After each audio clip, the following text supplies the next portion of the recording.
I've always considered myself a bit of an outdoorsy person.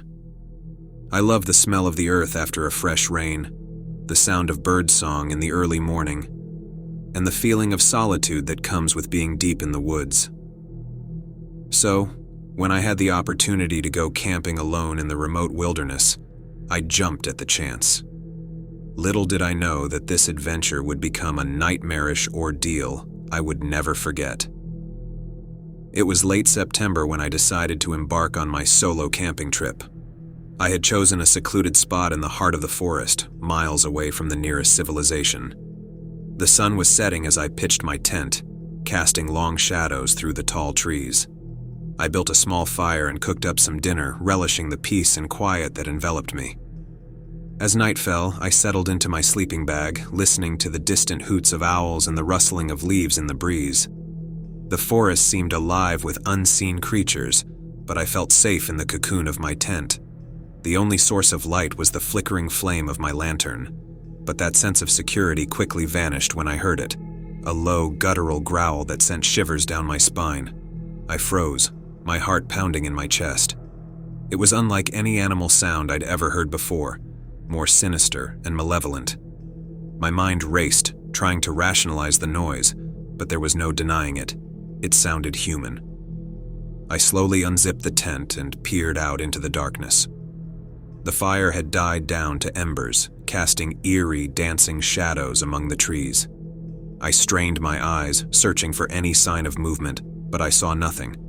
The forest had fallen eerily silent. I convinced myself that it was probably just a wild animal, maybe a bear or a mountain lion passing through. I knew I had to stay vigilant, so I grabbed a heavy branch to use as a makeshift weapon and zipped the tent back up. I tried to push the fear from my mind and drift back to sleep. But sleep was elusive. Every rustle of leaves, every creak of a branch sent my heart racing. Hours seemed to drag by, and I became acutely aware of how isolated I was. There was no cell phone reception here, no way to call for help if something went wrong. Just as I was beginning to think I had imagined the whole thing, I heard it again. The same guttural growl, only this time it was closer, much closer.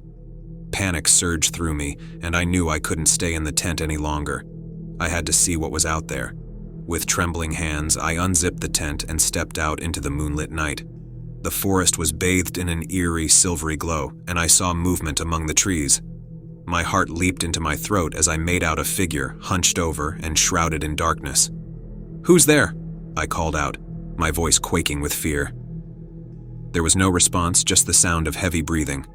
I took a step closer, my makeshift weapon at the ready. As I approached, the figure slowly straightened up, revealing itself in the pale moonlight. It was a man, or at least it looked like one. His clothes were tattered and filthy, and his face was obscured by a wild, unkempt beard. He stared at me with empty, soulless eyes. "Are you okay?" I asked, my voice wavering. I couldn't tell if he was injured or just deranged. The man didn't answer. Instead, he took a step toward me, his movements slow and deliberate. I felt a surge of primal fear, and I backed away, my heart pounding. "Stay back!" I shouted, brandishing the branch. But the man continued to advance, his expression vacant and unsettling. I turned and ran, crashing through the underbrush, my breath coming in ragged gasps. I didn't know where I was going. I just knew I had to get away from that man. I could hear him following me, his heavy footsteps echoing through the woods. I ran for what felt like hours, my heartache and my lungs burning. Eventually, I stumbled upon a clearing and collapsed onto the ground, gasping for air. I had lost sight of the man, but I knew I couldn't stay there. I had to find my way back to civilization. I continued to walk through the woods, guided only by the dim moonlight. Hours turned into days, and I survived on whatever berries and roots I could find. Fear and exhaustion gnawed at me, but I kept moving, driven by the desperate need to escape. One night, as I huddled beneath a makeshift shelter of branches and leaves, I heard the growl again, the same sinister, guttural sound that had haunted my nightmares since that first night. It was closer now, so close that it felt like it was right outside my shelter. I held my breath, my heart pounding in my chest. I knew that I couldn't run anymore. I was too weak, too exhausted. All I could do was wait, my makeshift weapon clenched in my trembling hands. The growling grew louder, more menacing, and then, suddenly, it stopped. Silence descended upon the forest, broken only by the sound of my ragged breathing.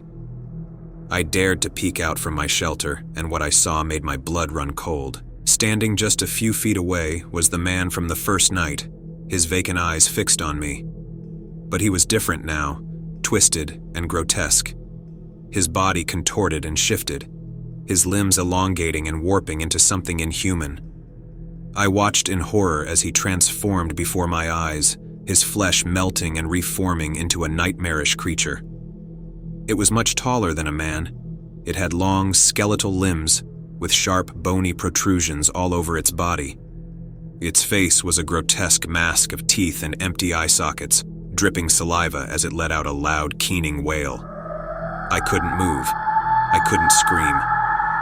I was paralyzed with fear as the creature lunged toward me, its jagged, razor-sharp teeth gnashing. And then everything went black. I woke up in a hospital bed, my body battered and broken.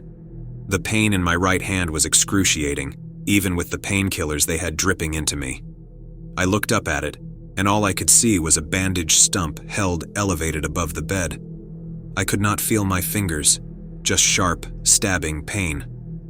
Oh God, did I even have any fingers left? The authorities had found me deep in the wilderness, miles from where I had last remembered. They had no explanation for what had happened to me, no sign of the man or the creature. I tried to tell them about the growls, about the man's transformation, but they dismissed it as the hallucinations of a delirious lost camper.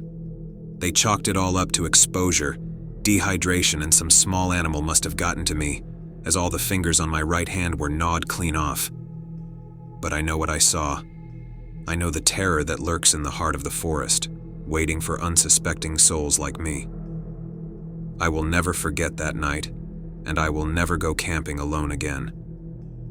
The wilderness may be beautiful, but it holds secrets that are better left undisturbed.